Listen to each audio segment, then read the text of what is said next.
कि बहुत इंटरेस्टिंग होने वाला है, और वो क्या है? 1857 की क्रांति। 1857 की क्रांति इंटरेस्टिंग इसलिए कि कुछ कुछ टॉपिक्स से आपका परिचय बिना पढ़े भी होता ही है, और ये एक ऐसा ही टॉपिक है जहां पर जिसके बारे में आपको पता है। कुछ नहीं पता है तो इतना तो पता ही है कि खूब लड़ी मर्दानी वो तो झांसी वाली रानी, ठीक है ना। यानी झांसी की रानी के बारे में तो आपने खूब सुना ही है, इतनी सारी फिल्म्स आई हैं। अभी कुछ दिनों पहले एक फिल्म आई झांसी की रानी के ऊपर ही आई। प्रॉब्लम ये हो गई कि झांसी की रानी का कैरेक्टर जो प्ले कर रही थी, ठीक है, लेडी, उन्होंने उसको बहुत तोड़ मरोड़ दिया, उसकी ओरिजिनल स्क्रिप्ट को बहुत तोड़ा मरोड़ा। लेकिन फिर भी आप जानते हैं बॉलीवुड जब किसी चीज पर फिल्म बना दे यानी कि पब्लिक डिमांड है, ठीक है ना, पब्लिक डिमांड आ गया तो पब्लिक डिमांड है, यानी 1857 एक बहुत पॉपुलर जो है विषय है। अब देखो एक चीज ध्यान रखनी है, भारत के गुलाम बनने की कहानी शुरू होती है कब? 1757 में, और अब हम पहुंच गए 1857 में। इसके बीच में कुछ कुछ एक चीजें हैं जिस पर कि सेगमेंट्स में हम लोग बात करेंगे, बाद में बात करेंगे, जैसे शिक्षा का विकास, प्रेस का विकास, ये टूट क्या रहा है, कहानी के फ्लो को डिस्टर्ब करेगा, इसलिए यहां पर आ जाते हैं सीधे 1857। यानी ये पूरा अगर हम कालखंड देखें तो ये कालखंड कितने वर्षों का है? ये कालखंड है हमारा 100 वर्षों का। बड़ी आसानी कर दी यहां पर हमारी जो है क्रांति करने वाले लोगों ने। ये 100 वर्षों का इतिहास, ठीक 100 साल। इन 100 सालों के बीच में क्या होता है जो हम लोगों ने देखा कि एक पूरा भारत को गुलाम बनाने का एक ढांचा तैयार किया जाता है, ठीक है ना। उसको हम लोग कहते हैं भारत का औपनिवेशीकरण, ठीक है, भारत का औपनिवेशीकरण या उसको गुलाम बनाने की प्रक्रिया। डायग्राम जैसा बना लेना, फिर आगे भी बोलते हैं गुलाम बनाने की प्रक्रिया। तो ये गुलाम बनाने की प्रक्रिया लगातार 100 सालों तक अलग अलग रूपों में चल रही, और इस दौरान जो ब्रिटिश साम्राज्य है उसने भारत, यानी हमारा जो नक्शा है, आज का नक्शा तो आप लोग देखते हैं, जो भारत का नक्शा है वो थोड़ा सा भिन्न है, क्योंकि वो आजादी और बंटवारे के बाद निर्मित हुआ है। लेकिन ये जो भारत है, ठीक है, ये दरअसल अफगानिस्तान तक एक विस्तृत इलाका है, जिसके अंदर नेपाल के कुछ हिस्से अगर हम छोड़ दें तो लगभग आज का संपूर्ण भारत है, जो स्पोरेडिकली मतलब तितर बितर रूप से भारत के कब्जे में है। और यहां एक समय में आकर के तो जो है बर्मा की ओर भी इसका विस्तार हो जाता है, ठीक है। तो ये एक नक्शा है, इस नक्शे में 2 हिस्से हैं, हमेशा ध्यान रखना। इसके अंदर ब्रिटिश इंडिया भी है, यानी अंग्रेजी राज के प्रत्यक्ष नियंत्रण वाले इलाके भी हैं, और सैकड़ों रजवाड़े भी, अभी भी सैकड़ों रजवाड़े यहां पर मौजूद हैं, ठीक है, जिनकी अपनी अलग सत्ता है। तो इस पूरे अगर हम कहें मैप के अंदर हम देखें तो 63% जो भूभाग है उस पर अभी अंग्रेजों का कब्जा है, 63% पर, ठीक है। और तकरीबन 78% जो आबादी है, घनी आबादी है, वो वाले इलाके इनके नियंत्रण में, यानी अंग्रेजों के प्रत्यक्ष नियंत्रण में। यानी गुलाम बनाने की जो प्रक्रिया है वो लगभग एक बड़ी आबादी, लगभग 80% आबादी को घेर लेती, ठीक है। अब यहां पर इसको अगर हम देखें तो हमने देखा कि गुलाम बनाने की इस प्रक्रिया के बहुत सारे आयाम हो सकते हैं। एक उसका जो आयाम है वो भारत का वो राजनीतिक रूप से गुलाम बनाना है, ठीक है। दूसरा अगर हम देखें, जो हमने देखा ही राजनीतिक रूप से गुलाम बनाने की बात क्या थी, कैसे अंग्रेजी राज की स्थापना हुई, अंग्रेजी राज की स्थापना के बाद में, अंग्रेजी राज की स्थापना के बाद, इसमें डालिए, अंग्रेजी राज की स्थापना के बाद उसका विस्तार हुआ, ठीक है, पूरा विस्तार हो गया अंग्रेजी राज का, और ज्यादातर जो रजवाड़े जो हम लोगों ने विस्तार के 5 चरण देखे, और आखिरकार राज्य हड़प की नीति या राज्य अधिग्रहण की नीति, यानी डॉक्ट्रिन ऑफ लैप्स, ठीक है। सो यहां पर आपको क्या ध्यान रखना कि पूरा विस्तार हुआ, राजनीतिक रूप से भारत को नियंत्रण में ले लिया गया। फिर हम लोगों ने देखा था कि राजनीतिक के बाद आर्थिक रूप से भी भारत को नियंत्रण में कर लिया गया। हमने भू राजस्व व्यवस्थाओं के बारे में पढ़ा, हमने साथ में ही जो है व्यापारिक एवं वाणिज्यिक नीतियों के बारे में पढ़ा, तो हमको पता चल गया कि ये आर्थिक रूप से भी नियंत्रण करने की कोशिश यहां पर हुई। बहुत अधिक नहीं, लेकिन फिर भी हमें 1857 के संदर्भ में थोड़ा बहुत देखना पड़ेगा कि कैसे जो भारतीय हैं उनको धार्मिक रूप से भी गुलाम बनाने की कोशिश की जाए। देखो अंग्रेज जब आए, ईस्ट इंडिया कंपनी आई, हमने आपको बताया था कि उसने पुर्तगालियों से सीखा कि भारतीयों के धार्मिक सांस्कृतिक मामलों में ज्यादा हस्तक्षेप नहीं करना है। क्यों भाई? देखो सारा कुछ ठीक है, लेकिन लोग बुरा मान जाते हैं। आज भी अगर आप देखिए ना कि आप किसी को कंट्रोल कर लेंगे, यानी उसके जीवन पर आपका नियंत्रण हो गया, उसके पैसे भी आपने छीन लिए, उस पर भी नियंत्रण हो गया, तब तक वो लड़ेगा, तब तक दिमाग तक तो ये लड़ाई चली जाएगी कि भाई तुमने हमारे साथ गलत किया। लेकिन जैसे ही आप उसके धर्म पर प्रश्न करते हैं तो व्यक्ति के हृदय तक चली जाती है बात, और फिर उसकी प्रतिक्रिया बिल्कुल भिन्न रूप में सामने आती है। तो यहां भी यही हुआ कि पहले उन्होंने धार्मिक रूप से जो है अपने आप को डिस्टेंस रखा, लेकिन हमने संवैधानिक विकास में क्या पढ़ा, याद कर लो, यही सब रिवीजन है कि जब पढ़ते जाते हो पीछे की चीजें आप रिकलेक्ट करते जाते हो। 1813 में जो ब्रिटेन के मिशनरी थे ईसाई, उन्होंने ये कहा कि भाई कंपनी अपने यहां हमें ईसाई धर्म के प्रचार की इजाजत नहीं देती, हमें भारत आने की इजाजत चाहिए। तो 1813 में आपको याद है कि पहली बार ईसाई मिशनरियों को भारत आने की अनुमति दे दी गई। जब वो भारत आए तो भारत आने के बाद जाहिर सी बात है वो ईसाई धर्म का प्रचार करेंगे। अच्छा, धर्म जो है ना, ईश्वर, वो बिल्कुल भिन्न चीज है। मतलब आप ऐसे मैं कहूं कि धर्म का मतलब है इस पूरी क्लास में कोई हिंदू है, कोई मुस्लिम है, कोई सिख है, कोई क्रिश्चियन, सब लोग अपने अपने फेथ का, अपने अपने विश्वास का पालन करते हैं। लेकिन इनमें से अगर कोई ये कहने लग जाए कि मेरा धर्म श्रेष्ठ है, बाकी सबके बुरे हैं, तो क्या होगा? झगड़ा शुरू हो जाए। तो ईसाई मिशनरियों को जब यहां आना था तो वो अपने साथ एक धर्म लाए और धर्म के साथ एक मिशन लाए। मिशन क्या है? पूरी दुनिया में ज्यादा से ज्यादा ईसाइयों को बनाना। और अंग्रेजों का या यूरोप में जो और शक्तियां थी, उनका यह अनुभव रहा था कि अगर किसी देश में लोगों को अपना धर्म भी हमने दे दिया, जैसे ईसाई बना दिया, तो फिर लोगों को गुलाम बनाना इसलिए आसान हो जाएगा क्योंकि वो हमारी तरह ही सोचने लग जाएंगे सांस्कृतिक रूप से। बड़ी महत्वपूर्ण बात है, ठीक है। तो धार्मिक मामलों में ये हस्तक्षेप करने लगे। जब धार्मिक मामलों में हस्तक्षेप करेंगे तो फिर क्या होगा? उसका मतलब है कि सामाजिक और सांस्कृतिक मामलों में भी हस्तक्षेप करेंगे, ठीक है। सामाजिक और सांस्कृतिक मामलों में भी ये हस्तक्षेप करने लग जाएंगे। और उसी के साथ साथ जो सेना है उसके अंदर भी हस्तक्षेप करेंगे। सेना के अंदर भी नाराजगी है, विभिन्न वजहों से नाराजगी। तो यहां इसकी वजह से क्या हुआ कि एक तरफ तो भारत को गुलाम बनाने की प्रक्रिया शुरू हुई, और दूसरी तरफ जब आप शोषण कर रहे हैं, जब आप लोगों को गुलाम बना रहे हैं, तो लोग उसकी प्रतिक्रिया में अपनी अपनी तरह से उसका जवाब देंगे, ठीक है ना। जवाब देंगे यानी कि विद्रोह करेंगे। और अभी 1857 तक विद्रोह करने का एक ही तरीका है कि उठा लो भैया तलवार, या उठा लो बंदूक, उठा लो चाकू, मार दो। That is all. वायलेंस, है ना। पूरी तरीके से हिंसा यहां पर आपको दिखाई देगी। तो यहां हम लोग देखते हैं कि एक इसके पैरेलल एक प्रक्रिया चल रही है जो प्रतिरोध की प्रक्रिया है। प्रतिरोध का क्या मतलब होता है? आपके साथ जो भी काम हो रहा है, जबरदस्ती की जा रही है, उस जबरदस्ती का विरोध करना, ठीक है। प्रतिरोध एक प्रकार का विरोध हो गया। अब इस विरोध में क्या होगा? बहुत सारे नागरिक विद्रोह होंगे, ठीक है। उसी के अंदर किसान विद्रोह आ जाते हैं, किसान भी विद्रोह करेंगे, आदिवासी विद्रोह करेंगे, किसानों के साथ साथ जमींदार भी विद्रोह करेंगे, ठीक है। और फिर सैनिक भी विद्रोह करेंगे। तो इसमें कई तरीके के विद्रोह शुरू हो जाए, ठीक है ना। विद्रोह गुण इंडियंस के पास बहुत कम था। शिवम गुण मतलब गन, सॉरी, मुझे हिंदी में चूंकि आप लोग की प्रैक्टिस है ना, रोमन पढ़ते हो, हम लोगों की हिंदी को रोमन में पढ़ने की आदत नहीं, तो मुझे लगा कि इसने कहा कि गुण, गन बहुत कम थी। जाहिर सी बात है कि अंग्रेज जो है ना, उन्होंने भारत को जीता, तो इसलिए जीता क्योंकि उनकी जो युद्ध के मैदान में जो कुशलता थी, तकनीक थी, हमसे बेहतर थी। तो जाहिर सी बात है कि वो इस मामले में हमसे काफी आगे। तो एक हेडिंग डालो जरा, 1857 की क्रांति। 1857 की क्रांति,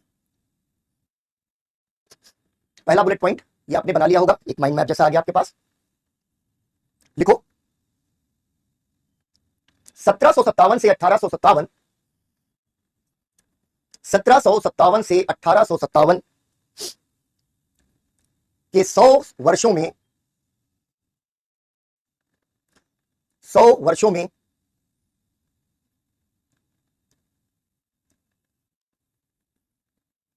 भारत के औपनिवेशीकरण, औपनिवेशीकरण के ब्रैकेट में जिन बच्चों को याद अभी ना रह रहा, ठीक है, वो जो है लिख सकते हैं गुलाम बनाने की प्रक्रिया, ब्रैकेट में लिखिए। बच्चे, ज्योति तुमने सवाल पूछा एनसीईआरटी के बारे में, आप क्लास 12th की एनसीईआरटी से आइडियली शुरू कर सकते हैं। इन क्लासेस के साथ जब तुम एनसीईआरटी पढ़ोगे तो अब एनसीईआरटी कठिन नहीं लगेंगी, इसलिए क्लास 12th से शुरू कर सकते हो। लेकिन अगर आपने बहुत जल्दी तैयारी शुरू की है और इतिहास से आपका बहुत परिचय नहीं है या बहुत इंटरेस्ट नहीं आता है, तो बहुत सारे फैक्ट्स आपको क्लास 12th की एनसीईआरटी में मिल जाते हैं, तो आप ऊब जाते हो। तो फिर आप क्लास 8th की ओल्ड एनसीईआरटी पढ़िए जो अर्जुन देव ने लिखी है, जो सरल लिखी है। तो 8 वाली पढ़ो, फिर 12 वाली पढ़ो, ठीक है। लेकिन मैं ये कहता हूं कि थोड़ा ध्यान से इसी क्लास को पढ़ लो, तो तुमको उधर जाने की क्लास 8 की एनसीईआरटी में जरूरत नहीं पड़ेगी। क्लास पढ़ो और क्लास के बाद में सीधे चले जाओ कहां? क्लास 12th की एनसीईआरटी, ठीक है। चलो, तो आप लिख रहे थे औपनिवेशीकरण ब्रैकेट में गुलाम बनाने की प्रक्रिया चलती रही। इस दौरान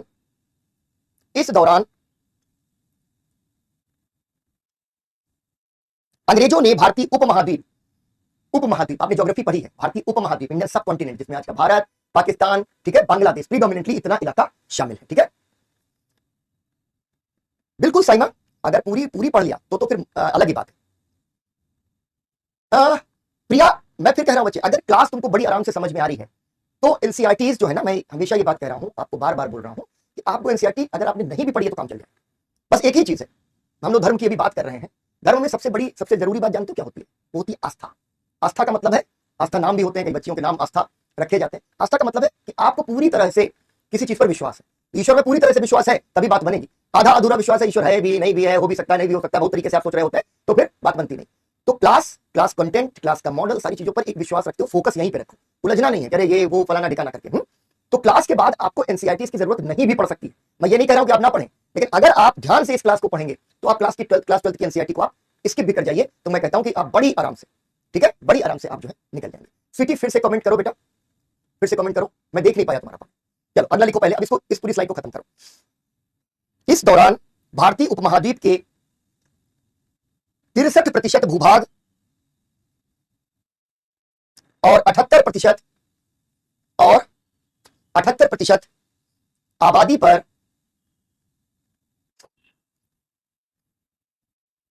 अंग्रेजों का नियंत्रण हो चुका था।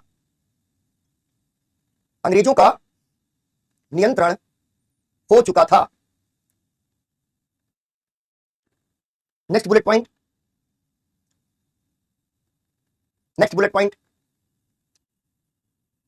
राजनीतिक रूप से, जो पहला आयाम, राजनीतिक को अंडरलाइन कर देना, राजनीतिक रूप से भारतीय राज्यों को, राजनीतिक रूप से भारतीय राज्यों को गुलाम बनाया जा चुका था,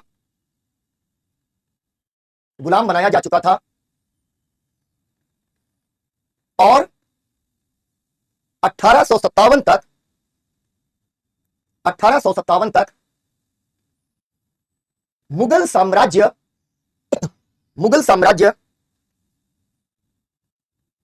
और उसका बादशाह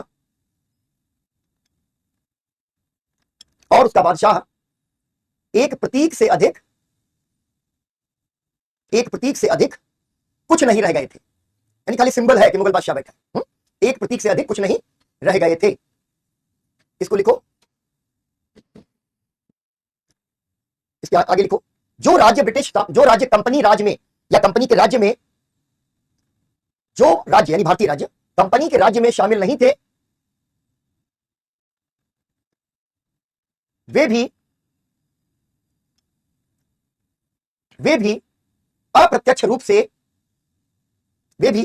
से कंपनी के अधीन थे, कंपनी के अधीन थे। वंदना कह रही है सर इजी लगने लगी है हिस्ट्री, फौजिया कह रही है सर कठिन लगती है। फौजिया एक बार पढ़ डालो, आराम से पढ़ डालो। देखो जो रिवीजन का तुम लोग इंपॉर्टेंस कहते हो सर, रिवीजन क्या है? रिवीजन इसीलिए करना पड़ता है कि इतने सारे अलग अलग सब्जेक्ट्स, किसी को ज्योग्राफी बहुत अच्छी लगेगी, एक ही बार में काफी तैयार हो जाएगी, किसी को पॉलिटी, किसी को हिस्ट्री, ठीक है ना, किसी को इकोनॉमिक्स, आपको वो यानी आपकी सबूरी क्या है? सब्र है। श्रद्धा तो आप समझ रहे हैं, सबूरी का मतलब सब्र है। ये कॉन्फिडेंस अभी आया जब हम लोग एक हाइब्रिड तरीके, ठीक है, समझना है, बिल्कुल बिल्कुल समझना। चलो अगला पॉइंट लिखो, आर्थिक रूप से, अगला पॉइंट, आर्थिक रूप से भारत को पूरी तरह नियंत्रित कर लिया गया, पूरी तरह नियंत्रित कर लिया गया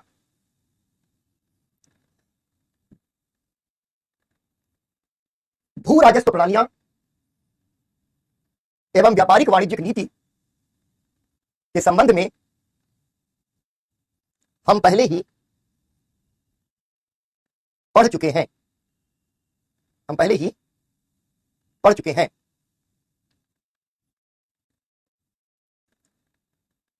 इसलिए इसको फिर से रिपीट करने की जरूरत नहीं है, वो सारे पॉइंट्स आपको पता है। नेक्स्ट बुलेट पॉइंट पे आ जाओ, धार्मिक सामाजिक सांस्कृतिक नीति, धार्मिक सामाजिक सांस्कृतिक नीति के तहत अंग्रेजों ने हस्तक्षेप किए और सामाजिक सुधारों को प्रोत्साहित किया, सामाजिक सुधारों को प्रोत्साहित किया। सामाजिक सुधार एक अलग टॉपिक है जहां से खूब सवाल आता है प्रीलिम्स के अंदर, तो खूब ही सवाल, ठीक है, आए हैं। अगर आप प्रीवियस ईयर क्वेश्चंस को देखेंगे तो उसको अलग से पढ़ना है, लेकिन यहां पर मैं एक खाका बनवा रहा हूं ताकि 1857 पर प्रश्न आए तो आपका दिमाग जो है, ठीक है ना। अच्छा, ये क्या पिक्सल होता है क्या? 1080 क्वालिटी तो बेटा मेरे ख्याल से बहुत अच्छी है। हाँ श्रद्धा, 1080, चलो मैं, टेक्निकल टीम हमारी देख रही है, श्रद्धा कह रही है कि सर जो इसकी स्ट्रीमिंग क्वालिटी है उसको इंक्रीज करिए, 1080 तक आगे ले जाए। तो मुझे पता नहीं है कि क्या होता है, तो टेक्निकल टीम इसको देखेगी। अभी सुधांशु इस पर बात करेंगे, पहले ये चीज देख लो कि सामाजिक जो नीति है, सामाजिक सांस्कृतिक नीति, उसके बारे में तो अलग से पढ़ना है, लेकिन आप चूंकि 1857 पढ़ रहे हो तो अंदाजा रहना चाहिए, ठीक। तो हमने सेंटेंस पूरा बोल दिया कि मैं हस्तक्षेप किया और सामाजिक सुधारों को प्रोत्साहन दिया, पूर्ण विराम लगाओ। भारतीयों के ऐसे लिखो, भारतीयों के रूढ़िवादी क्या होता है? परंपरागत, ट्रेडिशनल, वो नहीं बदलना चाहते अपने आप को, जैसे थे वैसे हैं, रूढ़, ठीक है, कि कोई भी परंपरा जो सैकड़ों हजारों सालों से चली आ रही उस पर सवाल नहीं करना, वैसे ही उसको फॉलो करते चले जाना, अपने आप को बदलना नहीं। तो रूढ़िवादी और प्रगतिशील ये एक दूसरे का विरोध करते रहते हैं। प्रगतिशील कहते हैं कि मुझे बदलना है, ठीक है ना, कि मुझे बदलना है, और दूसरी चीज इधर जो रूढ़िवादी है वो कहते नहीं बदलना नहीं है, ठीक है ना, बदलना नहीं। चलो, तो यहां पर ये चीज हो गई हमारी, हमको ध्यान रखनी है कि रूढ़िवादी और प्रगतिशील का आपस में झगड़ा चलता है। तो भारतीयों के रूढ़िवादी तबके ने अंग्रेजों के हस्तक्षेप को पसंद नहीं किया, अंग्रेजों के हस्तक्षेप को पसंद नहीं किया। अब जहां नोट्स बना रहे हो वहीं पर बगल में, जैसे इतना बड़ा पेज है तुम्हारा, तो एक अलग एक ऐसे बॉक्स बना लो, तीन तरफ से, ऊपर से बंद करो, नीचे का भी बंद करेंगे। ठीक है, अब कौन कौन सी नीतियां थी जिसकी बड़ी प्रतिक्रिया हुई, इस पर हमें देख लेना चाहिए। देखो, सती प्रथा उन्मूलन कानून, वही बॉक्स के अंदर ऐसे वो बनाओ, कौन कौन सी सामाजिक नीतियां जिनसे प्रतिक्रिया हो रही है। सती प्रथा उन्मूलन कानून, ठीक है, सती प्रथा उन्मूलन कानून ऐसे लिखो, 1829, और यहां पे लिख दो बैंटिक। आपको याद रखना चाहिए, जब हम लोग बाद में बात करेंगे तब तो विस्तार से करेंगे। बैंटिक, लॉर्ड विलियम बैंटिक, तो केवल बैंटिक लिख लो क्लू के तौर पे, ठीक है। सती प्रथा उन्मूलन कानून 1829, और सेमीकोलन लगा के लिख दिया बैंटिक। दूसरा लिखो, धार्मिक योग्यता अधिनियम, इन पर सब पर बाद में बात होगी, इसलिए अभी इस पर लोड नहीं लेना है। जो खाका है वो खींच लेना है कि मेंस में सवाल आएगा तो इस तरीके से आपको कर देना है। धार्मिक योग्यता अधिनियम 1850, ऐसे लिखना 1850, सेमीकोलन लगाओ, डलहौजी। अगला लिखो, हिंदू विधवा पुनर्विवाह कानून, हिंदू विधवा पुनर्विवाह कानून, ठीक है। नींद बहुत लग रही है, अभी अभी नींद पे बात कर लेते हैं, एक मिनट रुको तो जरा, ठीक है। हिंदू विधवा पुनर्विवाह कानून, कॉमा 1856, सीधा प्रश्न आ जाएगा, इसलिए मैं दो चार बार आपको, जब आप इस तरीके से बात कर लेंगे याद हो गया। किसके समय में आया? कैनिंग, लॉर्ड कैनिंग, ठीक है, लॉर्ड कैनिंग, 1856, लॉर्ड कैनिंग। अगला पॉइंट लिखो, बालिका शिक्षा, यानी बच्चियों को शिक्षा देने का प्रयास, बालिका शिक्षा के लिए, बालिका शिक्षा के लिए Scottish church society, Scottish, Scot, ठीक है, स्कॉटलैंड, जो यूनाइटेड किंगडम जिसको कहते हैं उसका एक हिस्सा स्कॉटलैंड, स्कॉटिश चर्च सोसाइटी के बालिका शिक्षा के लिए स्कॉटिश चर्च सोसाइटी के प्रयास, कॉमा लगाना, 1840 के बाद।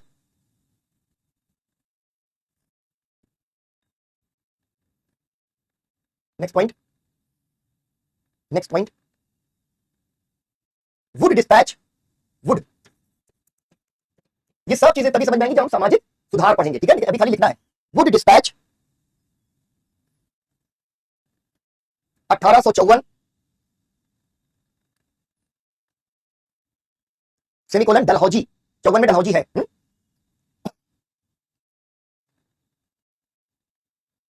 डलहौजी, और उसके बाद आखिरी लिख लो, आखिरी लिख लो,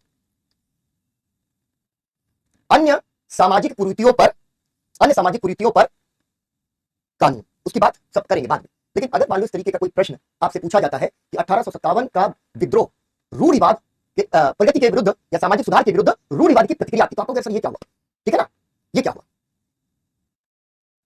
चलो, अब देखो, बिल्कुल सब हार्डिंच ने नरबली पर रोक लगाई, जानिए, ये सब लिखा, एक छोटा खाका दिया, बाकी बातें वहां पर करनी है बहुत सिस्टमेटिकली सामाजिक सुधार पर, ठीक है, तब उसको पढ़ेंगे, ठीक है। नींद का एक छोटा सा जो है बात समझ लो कि नींद का कोई विकल्प नहीं है बच्चे। सिमरन पूछ रही थी मेरे ख्याल से, सिमरन, नींद का बच्चा कोई विकल्प नहीं है, नींद तो लेनी ही चाहिए, साउंड स्लीप नहीं होगी, नहीं था, दिमाग को 13 सेकंड की नैप अगर आप नहीं करेंगे तो ब्रेन को सपोर्ट नहीं करेगा। तो इस वजह से आपको अपने शरीर को आराम देना चाहिए ताकि दिमाग को वो सपोर्ट करता रहे, दिमाग। और मैं कहता हूं ना कि तुम लोगों को करंट अफेयर्स की तैयारी में अपनी क्यूरियोसिटी बढ़ानी चाहिए। मैंने आज ये बात कही, अब जाकर के देखो कि न्यूरॉन्स क्या है, पढ़ते होगे तुम लोग, और न्यूरॉन्स की बुद्धि क्या है, जनरल इंटरेस्ट से चीजों को पढ़ो। तो नींद जो है वो दिमाग को तो 13 सेकंड में वो रिफ्रेश हो जाएगा, बॉडी रिफ्रेश नहीं, और बॉडी को रिफ्रेश नहीं करोगे तो समस्या होगी। कई बार ये बच्चा जैसे रंजना लिख रही है, सर ओवर थिंकिंग बहुत है, ओवर थिंकिंग बहुत है, ओवर थिंकिंग से क्या है, सोच रहे हैं इतना ये पढ़ना था, वो पढ़ना था, ये करना था, वो करना था, नहीं। डेली टास्क बनाओ। मैं बीच बीच में ये सब बातें आपको इसलिए बोल रहा हूं क्योंकि पढ़ाई को ऑर्गेनाइज नहीं करोगे बेटा तो फ्रस्ट्रेशन आता जाएगा, और फ्रस्ट्रेशन से इरिटेट रहोगे, इरिटेट होकर के पूरी दुनिया को दोष देने लगोगे, मम्मी तुम्हारी वजह से नहीं पढ़ पाता, पापा तुम्हारी ओवर थिंकिंग। कभी कभी इसके प्रसंग आते हैं, छोटी छोटे ना मंत्र है, ये मंत्र तो एकदम 2.5 घंटे रखिए, इसको भी नहीं है, रहे हो ऑप्शनल,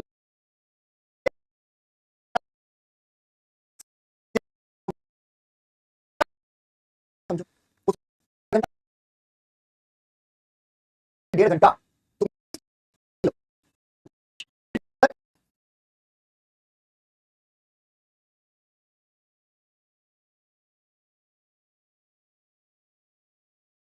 रिवीजन, रिवीजन। अगला पॉइंट लिखो, चल टेक अ डीप ब्रेथ, गहरी सांस लो और वापस आ जाओ। ठीक है, हमने सामाजिक सांस्कृतिक नीति के संबंध में ये देखा। अगला पॉइंट लिखो, अगला पॉइंट लिखो, अंग्रेजों ने आदिवासी समाज अंग्रेजों ने आदिवासी समाज में भी हस्तक्षेप किए और शोषण की प्रक्रियाओं को जन्म दिया, पूर्ण विराम। जिनके बारे में आगे हम विस्तार से पढ़ेंगे, मतलब आगे जब हम आदिवासी विद्रोहों की अलग से बात कर रहे होंगे तब पढ़ेंगे, आगे विस्तार से बात करेंगे, लेकिन खाता तुमने बना लिया एक पॉइंटर के तौर पर। इसके बाद लिखो, अंग्रेजी राज की रंगभेदी व नस्लभेदी नीतियों से भी भारतीय समाज में गुस्सा उत्पन्न हुआ, नीतियों से गुस्सा उत्पन्न हुआ।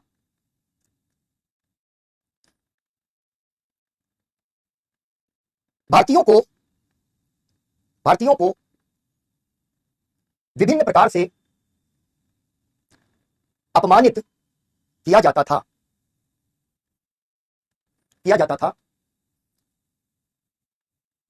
नेक्स्ट पॉइंट लिखो, ईसाई मिशनरियों की गतिविधियों ने हिंदुओं और मुसलमानों में अंग्रेजी राज के प्रति असंतोष भर दिया। इस वाली हेडिंग का आखिरी पॉइंट लिख लो, सेना में असंतोष अपने चरम पर पहुंच गया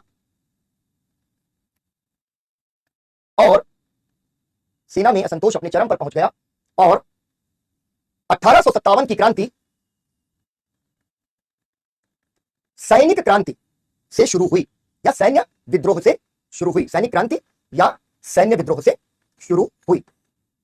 चल, अब तुम जो ये पृष्ठभूमि बनी इससे आ जाओ आगे बढ़ने के लिए। ठीक है, अब देखो, सेना का असंतोष हम यहां पर खासतौर पर पढ़ रहे हैं क्योंकि आदिवासी, नागरिक, किसान, इनके बारे में तो अलग से ही आपको पढ़ना पड़ेगा। ठीक है, जिसका छोटा छोटा सा एक आपको मैंने हिंट दे दिया।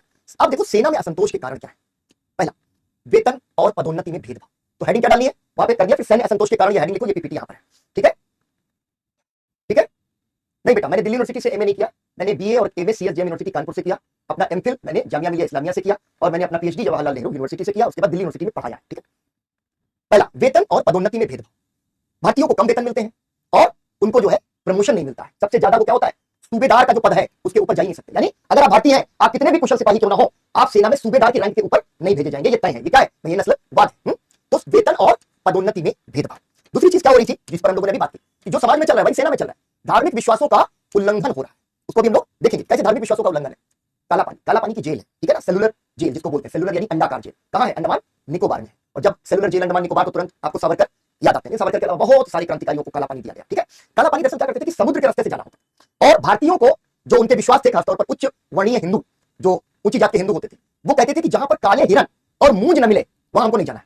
तो समुद्र यात्रा करने में ये दोनों चीजों का उल्लंघन हो जाता था। तो ऊंची जात के हिंदू जो है वो वहां जाना नहीं चाहते थे। समुद्र पार करके विदेश जाने के लिए समुद्र ही विकल्प है, समुद्र यात्रा करनी पड़ेगी, जिसका निषेध है। मूंज समझते हो, तुमने देखा होगा शादी बारात या किसी कथा वथा भी करवाओ तो पंडित जी अपने साथ वो एक चीज लाते हैं जो कहते हैं उंगली में पहन लो, घास जैसी होती है, उम्मीद कैसे बनाते हैं। ठीक है, ऐसे। ठीक है ना, तो काला पानी से इनको डर लग रहा है। और नस्लीय भेदभाव चरम पर है। और इसका एक ये बात आपको दिखाई देती है कि सूबेदार के ऊपर प्रमोशन नहीं हो सकता। लेकिन अपमान की बड़ी कहानियां है, उतनी कहानी में आपको जाना नहीं। एक कहानी छोटी सी आपको सुना देता कि अंग्रेज जो है ना, उन्होंने भारतीयों को संबोधित करने के लिए गालियां बना करके रखी हुई थी। गालियां, भारतीयों को संबोधित ही किया जाता था गालियों से। और सेना के अंदर बहुत गंदी गालियां भारतीयों को दी जाती थी, जो केवल और केवल उनके भारतीय होने की वजह से दी जाती। ठीक है ना, अच्छा आप किसी और दिन सवाल लूंगा बेटा। ठीक है, किसी और दिन सवाल ले लूंगा, तुम सब पूछ लेना। पल्लवी का भी सवाल अभी आज नहीं लिया, आज थोड़ी पढ़ाई कर लो। सेना में सबसे खराब गालियां तुम लोग देखते हो आजकल तुम्हारी जनरेशन में। भैया बाबू सोना बहुत होने लगा ना, और हमारे यहाँ अरे भाई बड़ा बाबू लग रहे हो। ठीक है ना, बाबू लग रहे हो। बाबू शब्द क्या है, बाबू बबून है। बबून क्या है, बबून एक प्रकार का बंदर है। भारतीयों को अंग्रेज बंदर कहकर संबोधित कर रहे थे, लेकिन बबून कह रहे थे। हमको लगा कि कोई बहुत अच्छी चीज है, तो हमने धीरे धीरे उसका अपभ्रंश बाबू बना लिया।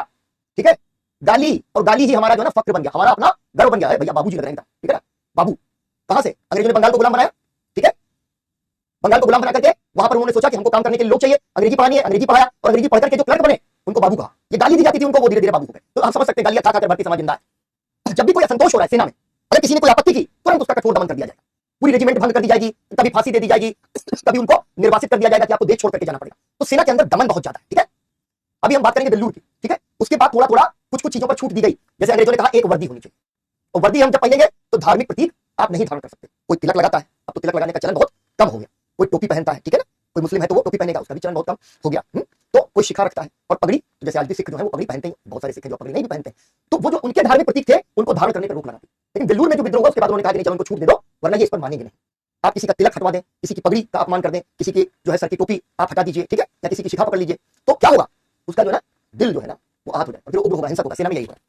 फिर क्या हुआ, कैनिंग जो है सामान्य सेवा भर्ती अधिनियम लिया। उसने कहा कि ठीक है, ये सब नखरे तुम्हारे जो है ना कि अपने धार्मिक प्रतीक भी धारण करोगे, विदेश नहीं जाना है, ये सारी चीजें नहीं, अगर आपको भर्ती लेनी है सेना में तो हमारे साथ आपको ये समझौता करना पड़ेगा कि आप ये सब करने को तैयार है। तो कैनिंग जो है सामान्य सेवा भर्ती अधिनियम, आपको ध्यान रखना है। कौन लेकर आया? 1856 में कैनिंग लेकर आया।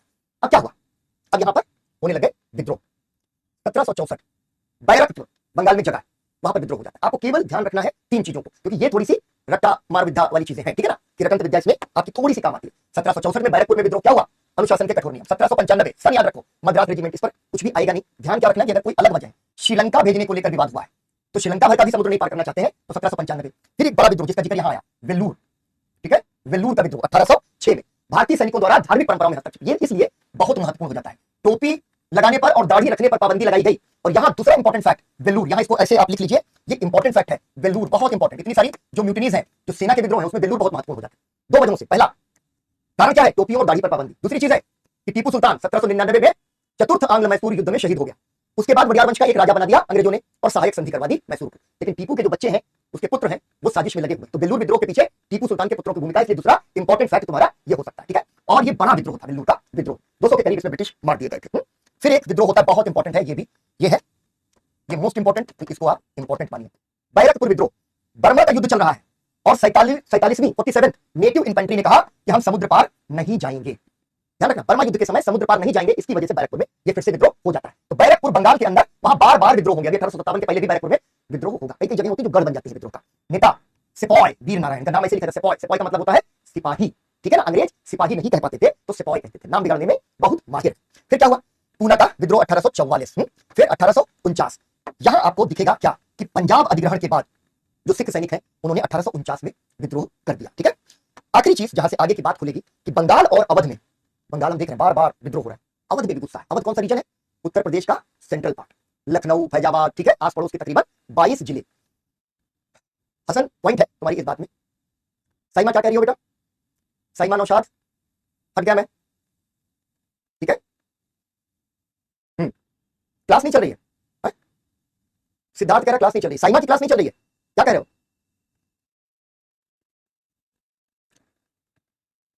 ठीक है, अच्छा लिख लिया तुमने, बहुत अच्छा।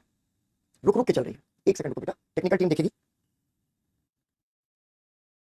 एक सेकंड होल्ड करो, टेक्निकल टीम को देखने दो जरा। चल रहा है, जफर कह रहा चल रहा है, ठीक है, ऑल क्लियर। अच्छा ठीक है, क्लियर है, हाँ ठीक है, क्लियर है, क्लियर है, कोई बात नहीं, सबकी क्लास चल रही है। हाँ उम्मीद भी करिए रुक रुक के चल रही है बेटा, अगर रुक के चल रही है, बाकी बच्चे लिख रहे हैं ऑल क्लियर, तो कोई दिक्कत इधर से सेंड से नहीं होगी, तुम रिफ्रेश करो, ठीक है, रिफ्रेश कर लो, ठीक है। तो आपने हेडिंग डाली असंतोष के कारण, और 57 के पहले की कुछ ये सैनिक विद्रोह आपने यहां पर देख लिया। अब देखो, क्योंकि हम विद्रोहों की परंपरा की बात कर रहे हैं, 1857 के पहले के जो विद्रोह हैं उनकी परंपरा की बात कर रहे हैं, इनको हमें ऐसे ही पढ़ लेना, ठीक। संथाल विद्रोह 55-56, ठीक है, सिद्धू, कान्हू, चांद, भैरव ये उसके नेता हैं, लेकिन सिद्धू और कान्हू संथाल परगना में। कारण क्या है? जमींदार, साहूकार और ब्रिटिश अधिकारियों का आर्थिक शोषण। ये केवल फैक्ट है, इसमें समझाने के लिए जब आदिवासी विद्रोह पर आएंगे ना तो उसके कुछ मूल चरित्र वगैरह पर भी बात हम लोग करेंगे। अभी केवल 1857 से पहले जो ये सब चीजें चल रही हैं उस पर आपको ध्यान देना है। फिर आ जाता है कोल विद्रोह 31-32, नेता कौन है? बुद्धू भगत, ठीक है, और कुछ अन्य कोल सरदार। कहां हो रहा है? रीजन एक बार देख लिया, छोटा नागपुर, ठीक है, छोटा नागपुर का पठार, बेसिकली कोल विद्रोह, ये झारखंड इसको मान सकते हैं, ठीक है। अब बाहर से आए हुए जो दीवान थे, साहूकार थे, जमींदार थे, उनके विरुद्ध ये विद्रोह है, ठीक। और भूमि और सांस्कृतिक पहचान से जुड़ा आदिवासी विद्रोह का रेफरेंस लेना है, इस पर विस्तार से बात हम लोग बाद में करेंगे। तो 1857 से पहले कुछ आदिवासी विद्रोह, ये हेडिंग आपने बना लेनी है। अगर साथ में लिख लिया तो बहुत अच्छा, वरना इसको लिखना। अब आ जाते हैं दो विद्रोहों पर, और भील विद्रोह 17 से 30 के बीच में। बार बार जो है मालवा क्षेत्र में ये विद्रोह करते चले जा रहे हैं, और वही कारण है कि अंग्रेजों द्वारा उनके यानी आदिवासियों के जो पारंपरिक अधिकार हैं उनकी अवहेलना हो रही है। खोंड विद्रोह, फिर ये खोंड विद्रोह 30 से 40, ये बार बार विद्रोह हो रहे हैं। इसीलिए कई बार क्या होता है कि कई सारी जगहों पर जो ये विद्रोहों की लिस्ट है, ये जो आपको मिलती है, इसमें अलग अलग जो है आपको नाम मिल जाते हैं, रिपीटेटिवली मिल जाते हैं, क्योंकि उनके एक विद्रोह नहीं, कई सारे विद्रोह आदिवासी विद्रोहों के अंदर। तो कई बार लिस्टिंग का जो कंफ्यूजन है उसको लेकर बहुत ज्यादा परेशान नहीं होना, ठीक है। चल रही है, बढ़िया, सही। ठीक है ना। चलो, तो ये क्या हुआ, खोंड विद्रोह। अब यहां पर एक चीज देख लो कि जो खोंड विद्रोह है उसमें मानव बलि पे जो रोक लगाई गई, हार्डिंग्स ने मानव बलि पे जो रोक लगवाई गई, उसकी वजह से खोंड जो है सबसे ज्यादा नाराज हुए। इसलिए एक इंपॉर्टेंट फैक्ट हमारे लिए बन जाता है। इसमें भी आपको पूरा रटने की बजाय ये देखना चाहिए कि यूपीएससी कहां से सवाल बना सकती है, क्योंकि इतने सारे विद्रोह हैं, लगभग सबके कारण एक है, उसमें कुछ खास दिखे तो वो हमारा जो है फैक्ट है जो प्रीलिम्स में पूछा जा सकता है। अब देख लो, किसान और धार्मिक राजनीतिक आंदोलन, ये 1857 के पहले उसकी पृष्ठभूमि के तौर पर हम पढ़ रहे हैं। देखो, पाइका विद्रोह, यहां से सवाल क्या आएगा? एक सवाल तो ठीक है 1870 हो सकता है, ठीक है। बख्शी जगबंधु विद्याधर का नाम जो उसके जो है नेता हुआ करते थे। लेकिन सबसे बड़ी चीज क्या है, पाइक कौन है या पाइका कौन है, ये सवाल बहुत इंपॉर्टेंट हो जाता है। पाइका, ठीक, पाइका, और ये आपको पता होना चाहिए। उड़ीसा में उसके जो उड़ीसा के परंपरागत योद्धा वर्ग है, पाइका बोलते थे। ये राजा के सेवा में रहते थे, और ये जो सेवा में रहते थे ये दरअसल किसान थे। ज्यादातर जो किसान है वही तो सेना में जाता है, आज भी किसान ही सेना में सबसे ज्यादा जाते हैं। कम से कम जो लोअर रैंक की जितनी भर्तियां होती हैं उसमें गांवों से आए हुए लड़के सबसे ज्यादा हुआ करते हैं। तो ये उड़ीसा से थे और परंपरागत योद्धा वर्ग थे, ठीक है। लेकिन खास बात क्या है कि इनके पास अपनी जमीनें भी थी, और इन्हें जो है जब जमीन पर भू राजस्व की नीतियां खराब हुई, इनके घरों की हालत खराब हुई, इनके गांवों की हालत खराब हुई, तो जाहिर सी बात है कि पाइका भी नाराज हुए, क्योंकि उनके पास जमीनें थी, वो काम कर रहे हैं जो है सेवा में, यानी कि शाही सेवा में, और उसके बाद ये हटा दिए गए। ये विद्रोह करेंगे, ठीक है। पारंपरिक जागीरें छीनना और करनी, यानी भू राजस्व की जो नीतियां थी उससे ये सीधी तौर पर जुड़ा हुआ, बहुत बड़ा विद्रोह हुआ। फिर एक विद्रोह है मोपिला, फिर तुमको मोपिला बहुत सारे विद्रोह मिल जाएंगे। कंफ्यूजन में एक चीज का ध्यान रखना बच्चे, बल्कि दो चीजें मैं कह लूं यहां पर, कि जो इस तरीके की फैक्ट शीट है यूपीएससी में, आपको बहुत ही तार्किक ढंग से ये समझना है कि सवाल कहां से, ठीक है ना, सवाल कहां से आते हैं। रंजना अभी भी लिख रही है कि क्लास रुक रुक कर चल रही है। बेटा मैं एक बार फिर से टेक्निकल टीम को कंफर्म कर लेता हूं, इधर इस एंड से तो सब ठीक है, लेकिन फिर इसको भी मैं रिफ्रेश करवाता हूं, ठीक है। इसको रिफ्रेश हो गया हमारी तरफ से, क्लास हमारे जो बेंचमार्क होते हैं कि क्लास चल रही है प्रॉपर, वो ठीक है। तो रंजना देखो, जब 1857 बढ़ रहे हैं, बढ़िया टॉपिक चल रहा है, उस टॉपिक के बीच में इतना सारा तथ्य आ गया, घबराना नहीं, ठीक है ना, घबराना नहीं। ये केवल पृष्ठभूमि चल रही है, जब पृष्ठभूमि है उसमें तथ्य बहुत सारे, और मैं आपको क्या कह रहा था कि इतने तथ्य हैं इतिहास में, और खासतौर पर आधुनिक इतिहास में। सब ठीक है, हाँ चलो ठीक है श्वेता, अंजलि सब ठीक बेटा, इतने तथ्य हैं। तो दो चीजें कि हमें इन तथ्यों को ऐसे ही देखना पड़ेगा, दूसरी चीज है कि तथ्यों को पढ़ना कैसे ये जरूर समझ लो, वरना सब रटते रह जाओगे। मोपिला विद्रोह, इतना रिपीटेटिवली बार बार आपको मोपिलास के विद्रोह दिखते हैं, और बाद में हम लोग 1920, 21, 22 के दौरान भी मोपिलास का नाम सुनेंगे। तो ये लगातार चलने वाले विद्रोह, तो कहीं पर आपने कोई डेट देख ली, कोई सन देख लिया, ठीक है, तो क्या होगा, कंफ्यूजन होगा, अरे यहाँ भी मोपिला, वहां भी मोपिला, यहाँ भी बैरकपुर, वहां भी बैरकपुर, ठीक। ये कंफ्यूजन नहीं रखना, अलग अलग फैक्ट शीट्स होती हैं। अब देखो ये कौन है मोपिला, इनके बारे में समझो। कहा हुआ मोपिला है केरल में, ठीक है, और ये है मुसलमान। मोपिला थे कौन, क्योंकि मोपिला विद्रोह के बारे में अलग से इन लोगों को बात करें। दरअसल दामाद जी हैं, दामाद जी ऐसे हैं कि अरब व्यापारी आए, और अरब व्यापारियों में से कई लोग बस गए केरला में, और उन्होंने स्थानीय महिलाओं से शादी कर ली। तो जो स्थानीय समाज था उन्होंने कहा ये दामाद है, तो मलयाली में जो दामाद है वो जो है मोपिला है, ठीक है, उसको मलयाली में दामाद को मोपिला कहते हैं। ये मोपिला या मोपिला यहाँ पर आते हैं, धीरे धीरे ये पूरा बढ़ता चला गया, केवल रेफरेंस के तौर पर, क्योंकि मोपिला हम लोगों को अलग से पढ़ना है। फिर एक विद्रोह सन्यासी विद्रोह और फकीर विद्रोह, ये भी लगातार चलता रहा, सन्यासी विद्रोह और फकीर विद्रोह। 1760 से इसकी धीरे धीरे शुरुआत हो जाती है, 70 तक आते बहुत चरम पर पहुंच जाता है, 1800 तक ये चलता रहता है, ठीक है। क्यों लगा, अब देखो, तीर्थ यात्रा पर टैक्स लगाने की वजह से, और सन्यासियों की जो संपत्ति थी उसको जब्त करने के विरोध, ये ध्यान रखना। ये जो धार्मिक समुदाय है वो अपनी संपत्ति पर जब्ती का विरोध कर रहे हैं, उनकी जो संपत्तियों को जब्त कर लिया गया। और दूसरा, तीर्थ यात्रा पर जो टैक्स लग रहा था, मजनू शाह फकीर, ये बड़े इंटरेस्टिंग जो है मूवमेंट है कि मजनू शाह फकीर जो है ये इसके प्रमुख नेता बने, और बाद में कभी इनका नेतृत्व हिंदुओं के हाथ में, कभी मुसलमानों के हाथ में मिलजुल करके लगे। सन्यासी विद्रोह अलग, फकीर विद्रोह अलग, विद्रोहों की प्रकृति पर हम लोगों को आगे चल के बात करनी है, ये वाला इंपॉर्टेंट है, ठीक है। तो इसको रेफरेंस के तौर पर आपने देख लिया, केवल रेफरेंस के तौर पर। अब देख लो इसी तरीके से जमींदार और राजनीतिक विद्रोह, एक विद्रोह जिसका एक जिक्र आया था हेस्टिंग्स में, चैत सिंह वाला, जिसमें जबरन कर वसूली, यानी महाभियोग जब लगा था वॉरेन हेस्टिंग्स पर, तो जो बड़े 5 कारण थे उसमें एक चेत सिंह के साथ अत्याचार भी था। चेत सिंह इतना ऊब गए, इतना टैक्स अंग्रेजों से वसूलना चाहते थे, इतना पैसा वसूलना चाहते थे कि चैत सिंह जो है परेशान हो गए, और उन्होंने कर वसूली के खिलाफ विद्रोह किया। पकड़ लिया गया, पकड़ा तो बहुत ज्यादा अपमानित कर दिया। एक 1799 का एक और बड़ा आंदोलन या विद्रोह, वीर पांड्या कथा बोम्मन, ठीक है। ये जो नेता है ये टीपू सुल्तान से प्रेरित है, इसलिए सवाल बन सकता है। हर एक तथ्य जो किसी मैगजीन में, किसी किताब में या कहीं भी आपको मिल जा रहा है वो यूपीएससी की दृष्टि से महत्वपूर्ण नहीं है, इस बात का आपको ध्यान रखना चाहिए। यूपीएससी का एक बड़ा स्ट्रिक्ट पैटर्न है कि वो बहुत ही समझदारी भरे सवाल बनते हैं, बहुत ही सुंदर, बहुत ही समझदारी भरे सवाल बनाते हैं, ठीक है ना। तो यहां पर टीपू सुल्तान से प्रेरित है, ठीक है ना। अब ये हो गया टीपू सुल्तान से प्रेरित होने की वजह से वीर पांड्या कथा बोम्मन। कौन है इनके पीछे, पॉलीगर, ठीक है। पॉलीगर कौन है, ये सवाल एकदम अलग से आपके लिए इंपॉर्टेंट हो जाता है। कौन है पॉलीगर, ये दक्षिण भारत में नायक शासक हुआ करते थे 16 से 18वीं शताब्दी के दौरान।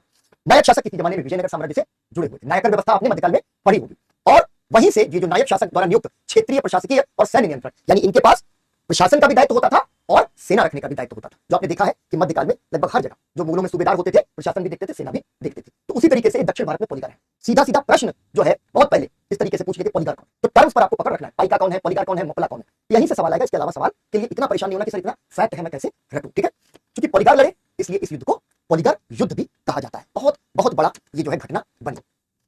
तो ये दो जमींदार और राजनीतिक विद्रोह हो गए, लेकिन भाई एक विद्रोह जो आपको बहुत इंपॉर्टेंट ढंग से पढ़ लेना है, वेलुथम्पी का विद्रोह, ठीक है। वेलुथम्पी केवल आपको एक कहानी आपको पता है, खाटू श्याम की कहानी है। खाटू श्याम क्या थे, बहुत बड़े धनुर्धर थे, उम्र थी जो है 11-12 साल। महाभारत की लड़ाई में जा रहे थे तो भगवान कृष्ण ने रोक दिया। यहाँ दो अलग अलग कहानियां मिलती हैं, मैं एक कहानी का छोटा सा प्रसंग दे रहा हूँ कि भगवान कृष्ण ने उनसे कहा कि तुम महाभारत के युद्ध में क्या करोगे। उन्होंने कहा मैं 2 तीर से महाभारत के युद्ध समाप्त कर दूंगा। उन्होंने कहा अच्छा कैसे कर दोगे, तो उन्होंने क्या किया, नीचे से खर उतारा, उठाया, खर यानी घास सूखी हुई, और अपने तीर पे चढ़ाया और ऐसे मारा। पहला जैसे ही मारा ना सबके प्राण चमकने लग गए, जितने लोग वहां खड़े थे सबके प्राण चमकने लग गए। और जब प्राण चमकने लग गए तो उसने दूसरा जो है तीर निकाला और कहा कि सबके प्राण चमक गए, अब मैं एक तीर मारूंगा, सबके प्राण भेद के तीर चलाएंगे, पूरी की पूरी सेना खत्म कर दूंगा एक तीर से, ठीक है ना। ये इंपॉर्टेंट बात है कि क्या किया बर्बरीक ने, खाटू श्याम इनको बाद में कहा जाने लगा, एक खर से प्राण चमका दिए। इन क्लासेस में तुमको ना मैं प्राण चमका देता हूं कि कहां कहां यूपीएससी जो है ना सवाल पूछ सकती है, तो इन क्लासेस में प्राण चमक जाएंगे और उसके बाद जब तुम रिवीजन के फॉर्म में जाओगे ना, एग्जामिनेशन में जाओगे, तुमको लगेगा कि तुम्हारा तीर सबके प्राण भेद करके चला है। तो प्राण क्या है, इंपॉर्टेंट, सबसे इंपॉर्टेंट अगर मैं आंदोलनों में से किसी आंदोलन को मानूं या 3-4 आंदोलनों को मानूं, उसमें से एक वेलुथम्पी का विद्रोह, ठीक है। कुछ आपको देखना क्या है, वेलुथम्पी कहां है, त्रावणकोर। सीधा सवाल आया कि वेलुथम्पी का जो विद्रोह है कहां हुआ, त्रावणकोर में हुआ। वेलुथम्पी ने राज्य का आधुनिकीकरण किया, जैसे टीपू के बारे में हम लोग कह रहे थे ना, आधुनिक तरीके का राज्य बनाने का उन्होंने प्रयास किया। इनके समय में एक स्टेटमेंट के तौर पर वेलुथम्पी के विद्रोह में आपको याद रखना है, बालाराम वर्मा ये सम्राट हुआ करते थे, लेकिन ये कौन, वेलुथम्पी ही वास्तविक निर्माता है त्रावणकोर राज्य के, ठीक है। अब क्या हुआ, अभी हम लोग नायक के बारे में पढ़ रहे थे, ठीक है। पिछली ही स्लाइड में हम लोग नायक के बारे में पढ़ा। नायक सैनिक बहुत जबरदस्त, बहुत शक्तिशाली थे, ठीक है ना। अच्छा ज्योतिदाम कह रही 3 बार, मैंने जो कहानी पढ़ी उसमें 2 बार, ठीक है। किसी दिन ये कहानी पर बात कर लेंगे, आज अभी हम लोग इस पर आ जाए। पीछे हम लोगों ने नायक सैनिकों के बारे में पढ़ा, लेकिन ये जो नायक सैनिक हैं ये त्रावणकोर राज्य में लगातार विद्रोह कर रहे थे, क्योंकि ये कर रहे थे आधुनिकीकरण, तो भूमि की व्यवस्था भी बदल रहे थे और ये नायकों को पसंद नहीं आ रहा था। तो पहली चीज जो आपके सामने से जो तथ्य निकल जाता है कि इन्होंने 1805 में पहले तो मित्रता की संधि की, ठीक है, मित्रता की संधि की, और मित्रता की संधि की जब अंग्रेजों से, तो अंग्रेजी सेना यहां पर रख दी, ठीक है, सेना रख दी, और अंग्रेज जहां सेना रखते थे उसका खर्चा राज्य उठाता था। तो थम्पी जब आधुनिकीकरण कर रहे हैं, जब यहां पर आ गया तुम्हारा अंग्रेज, तो अंग्रेज दूसरों के यहां राज्य में जाके बैठेगा तो क्या होगा, बवाल होगा। विद्रोह को इन्होंने कुचल दिया, जब नायक सैनिकों का विद्रोह कुचल दिया, ये ध्यान रखना है, अंग्रेजों से दोस्ती की पहले वेलुथम्पी ने, और नायक सैनिकों के विद्रोह को कुचला, ये तथ्य छूट जाता है, ये स्टेटमेंट के तौर पर आएगा, आप सही करके आना। तो उसके तुरंत बाद से ही वो 5-6 साल से उन्होंने विद्रोह करने शुरू कर दिए, अंग्रेजों के साथ तनातनी चली, और आखिरकार इसी क्रम में उन्होंने राजा से घोषणा करवाई, जिसको कहते हैं कुंदरा उद्घोषणा, ठीक है, कुंदरा उद्घोषणा। और ये जो कुंदरा उद्घोषणा है, इसने क्या किया, जनता से अपील की, कहा कि अंग्रेजों के खिलाफ खुला और दीर्घकालीन युद्ध लड़ना पड़ेगा वेलुथम्पी का। तो कहीं कहीं पर आपको क्या ध्यान रखना है, 1805-6 के दौरान ये शुरुआत होती है इसकी, ठीक, माना जाता है पहले उसके संधि करी अंग्रेजों से, उसके बाद विद्रोह पर आ गए। कहीं पर आपको 1809 मिलेगा। फैक्ट्स के मामले में बेटा एक चीज आपको ध्यान रखनी है, इतिहास में आपको अगर 3 स्टैंडर्ड किताबें हैं तो हो सकता है कि तीनों की तीनों कुछ अलग अलग तथ्य आपको दे रही हूं, और खास तौर पर ईयर्स के बारे में, उस कंफ्यूजन में आपको थोड़ा सा ध्यान रखना चाहिए, ठीक है। यही आपको ध्यान रखना, कुंदरा उद्घोषणा करवा दी, खुला दीर्घकालीन युद्ध हुआ। जब युद्ध हुआ, पराजित हुए, उन्होंने आत्महत्या कर ली, लेकिन बहुत ही सिस्टमैटिक युद्ध वेलुथम्पी ने लड़ा। और वेलुथम्पी का ये जो विद्रोह है, इस विद्रोह या जो है उसके बाद इनको प्रथम स्वतंत्रता संग्राम सेनानी भी कहा गया। जब इस पर तो डिबेट भी चली, काफी लंबी बहस चली कि 1857 को जो है प्रथम स्वतंत्रता संग्राम कहा जाए, दक्षिण भारत में लोगों ने कहा कि क्यों ना वेलुथम्पी को कहा जाए। इस तरीके की बहसें कई कुछ एक आंदोलनों के साथ चलती रहती हैं। तो आपने वेलुथम्पी का ये विद्रोह देख लिया। अब इसके पहले कि हम एक बढ़िया कहानी पर पहुंच जाएं, एक यहाँ की लास्ट स्लाइड देख लो कि 2 आंदोलन जिनका जिक्र आप जो है ना, अगर कोई भी इस तरीके का प्रश्न आए कि 1857 के विद्रोह से पहले जो नागरिक प्रतिरोध है वो जनता की प्रतिक्रिया है, तो आपको उस पर केवल छोटा छोटा इन सब का जिक्र कर देना है, और प्रीलिम्स के लिहाज से महत्वपूर्ण है। फराजी आंदोलन, या इसको पैराजी भी कई बार लिख दिया जाता है, ठीक है ना।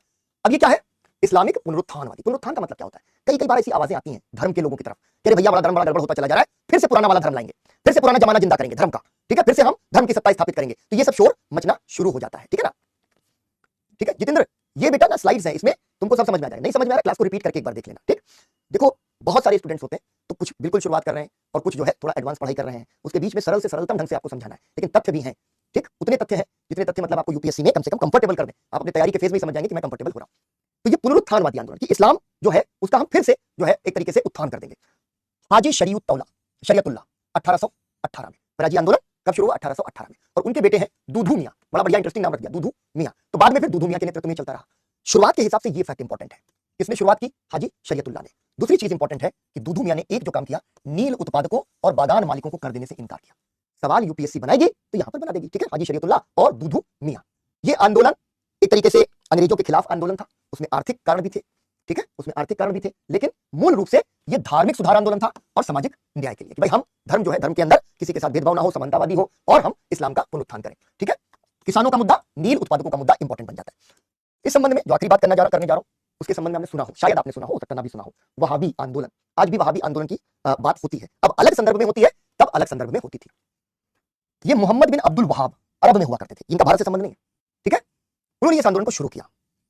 इन्होंने कहा कि इस्लाम जो है ना, जब शुरू हुआ था वो शुद्ध इस्लाम था, बाद में क्या हुआ, ठीक है ना, वो क्या हुआ बाद में, उसमें पोल्यूशन आ गया, प्रदूषण आ गया, गलत रीति रिवाज और परंपराएं आ गई, इसलिए इस्लाम को फिर शुद्ध करना पड़ेगा। तो वहाबी आंदोलन आया। भारत में जो है सैयद अहमद बरेलवी, उन्होंने क्या किया, पटना के आसपास इसका केंद्र बनाया और वहां से ये आंदोलन बिहार में तो फैलाई, पंजाब और पश्चिम उत्तर भारत तक फैल गया।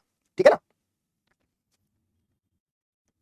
श्रद्धा विपिन चंद्रा में बहुत फैक्ट है बेटा, लेकिन उसमें जो नागरिक आदिवासी आंदोलन का चैप्टर है उसमें फैक्ट्स कम है। अगर तुम फिर भारत का स्वतंत्रता संघर्ष पढ़ोगी, उसमें फिर बहुत सारे तथ्य नागरिक आदिवासी जो है आंदोलनों से आ जाते हैं। ठीक है, चल, तो ये आंदोलन क्या है, उसने कहा शरीयत पर आधारित शासन बनाएंगे। शरीयत क्या है, एक तरीके से जो इस्लामिक राज व्यवस्था जिसको कह सकते हैं, वो धार्मिक व्यवस्था भी है, लेकिन उस धार्मिक व्यवस्था में राजनीतिक व्यवस्था भी है, तो उसको कहते थे शरीयत। तो वहाबियों ने कहा कि शरीयत के आधार पर हमको इस्लाम की स्थापना करनी है और हमें भारत में जो है वहाबी आंदोलन को बढ़ाना है। एक टर्म है मुवाहिदुन, वहाबी अपने आप को मुहाविदुन कहते थे, एकता स्थापित करने वाले, यानी इस्लाम के अंदर जो बंटवारे हो गए हैं, शिया सुन्नी, ठीक है ना, और उसके बाद में तो अभी आधुनिक काल तक आते आते तो बहुत सारे अहमदिया बोहरा, ठीक है, तमाम सारे जो बंटवारे हो गए उनको खत्म करें और हमें क्या करना है, ठीक है ना। ये इसको इस फैक्ट को याद रखना है। 1857 से इसका संबंध है, इसलिए ये तथ्य महत्वपूर्ण हो जाता है कि 57 के दौरान वहाबी आंदोलन, उसके बाद में उसने कहा कि जिहाद कर दो, अब कुछ नहीं बचा, अब हमें जिहाद कर देना। जिहाद का मतलब क्या होता है, उसका शाब्दिक अर्थ है धर्म युद्ध। ठीक है ना। दूसरी चीज जो बहुत इंपॉर्टेंट है, इसको इंपॉर्टेंट मतलब इतनी इंपॉर्टेंट है कि आप इसको ध्यान रखिएगा, 1870 के आसपास अंग्रेजों ने कहा कि वहाबी आंदोलन को अंतिम रूप से कुचल दिया जाना चाहिए, बुरी तरीके से कुचल दिया जाना चाहिए, और उन्होंने पूरी सेना इकट्ठा की और वहाबियों का भयानक कत्ले आम किया। और इसी संदर्भ में जो हमारा दंड संहिता थी, penal code, Indian penal code या भारतीय दंड संहिता में जो है उन्होंने एक नया शब्द जोड़ दिया, उसका नाम था देशद्रोह या राजद्रोह। ये जो राजद्रोह शब्द है, आपने इसको काफी सुना होगा, ठीक है, अभी हाल के दिनों में राजद्रोह शब्द को निकाल दिया गया, लेकिन राजद्रोह भारतीय दंड संहिता के भीतर क्या था, वहाबियों के दमन के बाद अंग्रेजों ने जो है इस टर्म को भारतीय दंड संहिता में शामिल किया। तो सवाल हो सकता है कि राजद्रोह जो है भारतीय दंड संहिता में शामिल किया गया किस विद्रोह की वजह से, ठीक, तो इन विद्रोहों का नाम देंगे। ठीक, चल अब आ जाओ कहानी पर वापस। ये कहानी क्या थी, इतनी देर से हम क्या समझ रहे थे कि विद्रोहों की पृष्ठभूमि, विद्रोहों की पृष्ठभूमि। ऐसा नहीं है कि अंग्रेज हमको जीतते चले जा रहे हैं, ठीक है ना, जीतते चले जा रहे हैं और हम कुछ कर नहीं रहे, इतना विद्रोह हो रहा है। ऐसा कोई साल नहीं बीता जिस साल देश के किसी न किसी हिस्से में अंग्रेजों के खिलाफ इस देश में विद्रोह ना हुए हों इन 100 सालों में। तो इसी पृष्ठभूमि को हम परिचित करवा रहे हैं। 1857 ऐसा नहीं है कि अचानक से फट गया, विद्रोह पर विद्रोह चल रहे हैं, उनकी श्रृंखलाएं चल रही हैं, लेकिन सब छोटे हैं। इन विद्रोहों की क्या बात है, इनकी कमजोरी क्या है, कमजोरी क्या है, ठीक है, स्थानीय है। एक जगह पर विद्रोह हुआ तो दूसरी जगह पर नहीं हो रहा, दूसरी जगह विद्रोह हुआ तो तीसरी जगह पर नहीं हो रहा, यानी इनके बीच में कोई सामंजस्य नहीं। छोटी छोटी जगहों पर विद्रोह हो रहे हैं और अंग्रेज बड़ी आराम से उनको कुचल रहे हैं। ठीक है, स्थानीय चरित्र है, यानी बहुत ही लोकलाइज्ड किस्म के हैं। इसी संदर्भ में हमारा 1857, ठीक है, 1857 महत्वपूर्ण हो जाता है क्योंकि इतने बड़े, इतने व्यापक स्तर पर यह पहला आंदोलन है जो हो रहा है। ये अखिल भारतीय नहीं, ऐसा नहीं पूरे देश में हो गया, उसकी बात अभी करेंगे हम लोग। ठीक है, अब तक का सबसे बड़ा विद्रोह है, अब तक का सबसे बड़ा विद्रोह 1857, जिसकी पृष्ठभूमि पर आज हमारी इतनी ताकत खर्च हुई उसको बनाने में। देखो, मैं हमेशा कहता हूं इतिहास को फिल्म की तरह देखो, जो सीन जहां पर फिट बैठता है उस पर वहीं पर बात करनी चाहिए। ठीक है ना। तो इस सीन को हमें समझने के लिए थोड़े बैकग्राउंड को समझना पड़ा। दो छोटे छोटे अच्छे सवाल हैं जिनको मैं ले रहा हूं। प्लासी से विभाजन तक जो किताब है वो बेसिकली अगर आप जीएस के लिए पढ़ना चाहें तो मेंस के लिए आप पढ़ सकते हैं, प्रीलिम्स के लिए नहीं, मेंस के लिए पढ़ सकते हैं, लेकिन मैं वो किताब पढ़ने को कहूंगा नहीं क्योंकि किताब बहुत कठिन लिखी हुई है।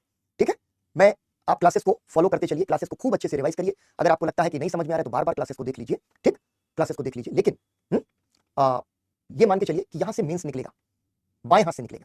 क्यों? क्योंकि हम कहानी की तरह समझ रहे हैं। अगर आप ऑप्शनल दे रहे हैं, ठीक है, हिस्ट्री आपका ऑप्शनल है, तो आप ये किताब जरूर पढ़िए। दूसरे, नवेद हुसैन ने बहुत अच्छा सवाल किया, मुझे खुशी होती है।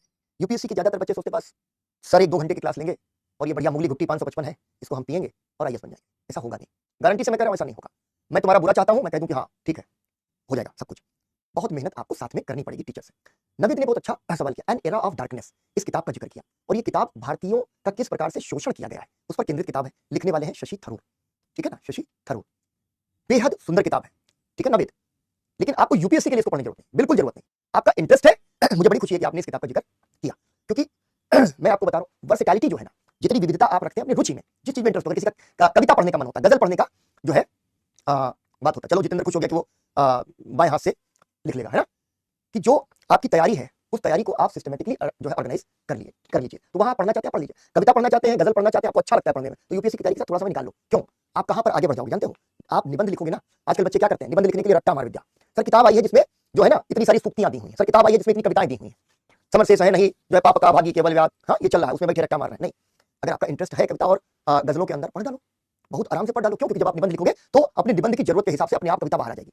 अगर कोई कुछ भी पढ़ रहा है, आउट ऑफ इंटरेस्ट पढ़ रहा है, तो बड़ी आराम से वो चीज जब आप निबंध लिख रहे होगे तो वो सामने आपके आ जाएगी। ठीक है, तो चलो, बहुत अच्छे सवाल है, मैं ऐसे सवालों से खुश हो जाता हूँ।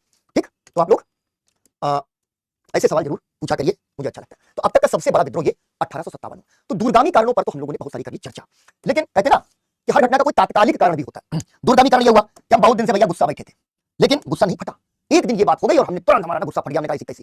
ठीक, तो यहां पर क्या होगा? तात्कालिक कारण। ठीक है, तात्कालिक कारण की हम लोग यहां पर अब बात करते हैं। तात्कालिक कारण क्या हुआ? माहौल अचानक से इंटेंसिफाई हो गया। अक्सर लिख दिया जाता है कि तात्कालिक कारण था गाय और सुअर की चर्बी वाले कारतूसों की वजह से ये पूरा गुस्सा फट पड़ा। ठीक है, चाय और सुअर की गाय और सुअर की चर्बी वाले कारतूस, इसको तात्कालिक कारण में गिना दिया जाता है। लेकिन यहां पर दो तीन चीजें हमको याद रखनी है। ठीक है ना, पहली चीज कि 56 में क्या हुआ था, एक घटना हुई थी अवध का विलय। आखिरी जो राज्य है जिसको अंग्रेजों ने हड़पा था, याद है ना, डलहौजी की राज्य हड़प नीति से, वो कौन था? वो था अवध। और इस सेना के भीतर जो ईस्ट इंडिया कंपनी की सेना है, वो सेना अवध और जो है बंगाल के सैनिकों से बनी हुई सेना है। तो अवध के सैनिकों में गुस्सा है और उसी गुस्से के पृष्ठभूमि में सब कुछ चल रहा है और गाय और सुअर की चर्बी वाले कारतूस लाए जाते हैं। पहले चलती थी बंदूक जिसका नाम था ब्राउन ब्रास। ब्राउन ब्रास बंदूक हट गई, उसको कहा ये पुरानी तकनीक हो गई। एक नई तकनीक आई और वो तकनीक जो है उसको कहते थे इनफील्ड राइफल। इनफील्ड जो राइफल आई, बंदूक आई, उसमें क्या होता था कि चर्बी लगाई जाती थी कारतूस को खोलने के लिए। तो कारतूस पैक करके चर्बी से उसको छुड़ाया गया और फिर वो भरवा बंदूक में भरी जाती थी। ये अफवाह थी या सच्चाई थी, ये किसी को पता नहीं। लंदन में एक शस्त्रागार होता था वुल्सविच, तो वहां से खबर आई कि वुल्सविच शस्त्रागार के अंदर जहां हथियार रखे जाते, ट्रेनिंग दी जाती है, वहां पर गाय और सुअर की चर्बी वाले कारतूस इस्तेमाल हो रहे हैं और जल्दी ही ये बंदूक जो है भारत आ जाएगी और हमारी सेना में भी इसको जो है प्रयोग किया जाएगा। अब भाई गाय और सुअर का मामला बड़ा संवेदनशील मामला है। ठीक है, क्या है? गाय हिंदुओं के लिए पवित्र है, सुअर मुसलमानों के लिए अपवित्र है, हराम है। ठीक है, तो इसलिए दोनों हिंदू और मुसलमान जिनका 100 साल में गुस्सा धीरे धीरे धीरे धीरे धीरे धीरे पकता चला रहा है, अचानक से फूटेगा। और कहां फूटेगा? गाय और सुअर की चर्बी वाले कारतूस पर। दूसरी चीज जो इसके साथ साथ हो रही है 1856 में जो हुआ कि अब ऐसा लग रहा है कि अंग्रेज मुगल बादशाह को भी धक्का मार के बाहर कर देंगे और पूरी तरीके से राज्य अपने हाथ में ले लेंगे। तो जो राजा रजवाड़े हैं, जो डॉक्ट्रिन ऑफ लैप्स या राज अधिग्रहण से घबराए हुए हैं, वो और ज्यादा घबरा जाएंगे। और इसी पृष्ठभूमि में ये तात्कालिक जो चिंगारी की जरूरत, बारूद फैला हुआ है, अब यहाँ कोई बीड़ी पी करके बस माचिस की तीली डाल दे, वही टाइप से मामला हो गया है। तो अभी आपने वो विद्रोहों की एक वो लिख लिया, जो उसके बाद आप आइए हेडिंग डालिए, विद्रोह का तात्कालिक कारण। तात्कालिक कारण, बढ़िया, बहुत बढ़िया नवेद, बहुत बढ़िया। लिखो विद्रोह का तात्कालिक कारण। फर्स्ट बुलेट पॉइंट लिखो, शोषण की अनवरत प्रक्रिया से लोगों में पहले ही नाराजगी थी। पहले ही नाराजगी थी। 1856 में 1856 में अवध के विलय के बाद, अवध के विलय के बाद सेना में असंतोष चरम पर पहुंच गया। ठीक है, 5 मिनट बस, 5 मिनट के बाद इसको खत्म कर रहे हैं। पहुंच गया, बिल्कुल ज्ञानेश, वो प्रक्रिया में गिना जाएगा बेटा, उसको कारण में नहीं गिनेंगे, उसको शुरुआत में गिनेंगे। चरम पर पहुंच गया। अवध की सेना, कंपनी की सेना के अधिकांश सिपाही अवध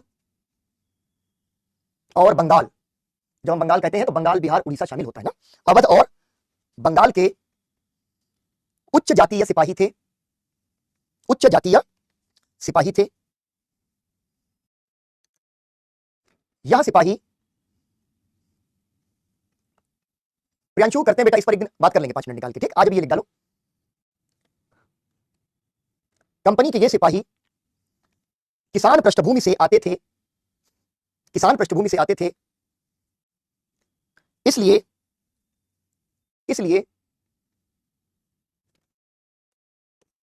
ब्रिटिश आर्थिक नीतियों का सीधा प्रभाव, ब्रिटिश आर्थिक नीतियों का सीधा प्रभाव इन पर और इनके परिवारों पर पढ़ रहा था, ठीक है, पढ़ रहा था। जरा इसके बगल में एक बॉक्स बनाओ और बॉक्स के अंदर पहला हेडिंग डालो, पतला वाला कॉलम बॉक्स बनाना, ठीक है। सिपाही बाजार, एक टर्म लिख लो यहां पर, सिपाही बाजार। कभी भी प्रश्न बन सकता है कि सिपाही बाजार क्या था। डैश लगा के लिखो, कंपनी सेना में भर्ती के लिए, कंपनी सेना में भर्ती के लिए अवध के इलाकों में अपने एजेंट भेजती थी और किसानों को अंशकालिक या पूर्णकालिक, यानी फुल टाइम या पार्ट टाइम, अंशकालिक या पूर्णकालिक रूप से भर्ती करती थी, ठीक है, भर्ती करती थी। और इसी में अगला टर्म लिख दो बॉक्स के अंदर ही, वर्दीधारी किसान, वर्दीधारी किसान। इसीलिए इतिहासकार, वर्दीधारी किसान में लिखना, इसीलिए इतिहासकार रुद्रांशु मुखर्जी इन सैनिकों को वर्दीधारी किसान कहते थे, वर्दीधारी किसान कहते थे। बॉक्स को बंद कर दो, ठीक है, बॉक्स को बंद कर दो। नेक्स्ट पॉइंट लिख लो, 1849 में, 1849 में डलहौजी ने घोषणा की, थैंक यू दुर्गा, बस प्राची 2 मिनट, बस और 2 मिनट। 1849 में डलहौजी ने घोषणा की कि बहादुर शाह जफर, ठीक है, बहादुर शाह जफर के बाद, बहादुर शाह जफर के बाद मुगलों को लाल किला छोड़ना पड़ेगा, मुगलों को लाल किला छोड़ना पड़ेगा, पूर्ण विराम,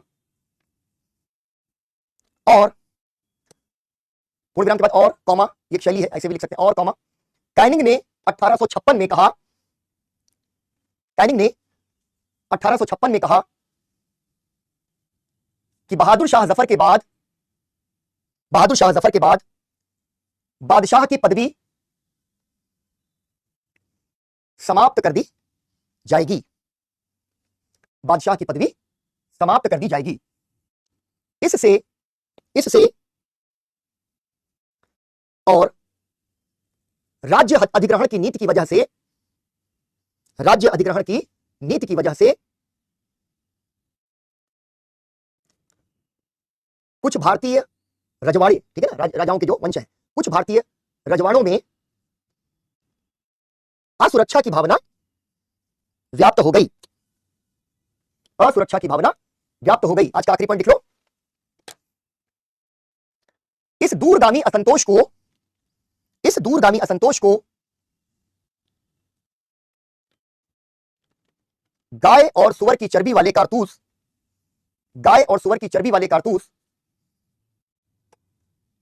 ने तात्कालिक कारण मुहैया करा दिया, तात्कालिक कारण मुहैया करा दिया और 1857 की क्रांति भड़क उठी, ठीक है, 1857 की क्रांति भड़क उठी। चलो तुम्हारे 10 मिनट आज मैंने ज्यादा ले लिए। कल हमारा टारगेट रहेगा कि 1857 देखें और उसके इंपॉर्टेंट क्वेश्चन देखें, और उसके बाद 1857 के बाद क्या परिवर्तन हो गए अंग्रेजों की सोच में, वो भी खत्म कर लें। तो कल मैं थोड़ी क्लास में जो है ना कमेंट्स नहीं देखूंगा, फोकस करेंगे कल केवल हम लोग क्लास के ऊपर। ये जो हमारे पल्लवी के प्रियांशु के जो सवाल है, इसको हम लोग इसके बाद की क्लास में किसी दिन उठाएंगे, ठीक है। चलो मिलते हैं हम लोग नेक्स्ट क्लास में, कल की क्लास में।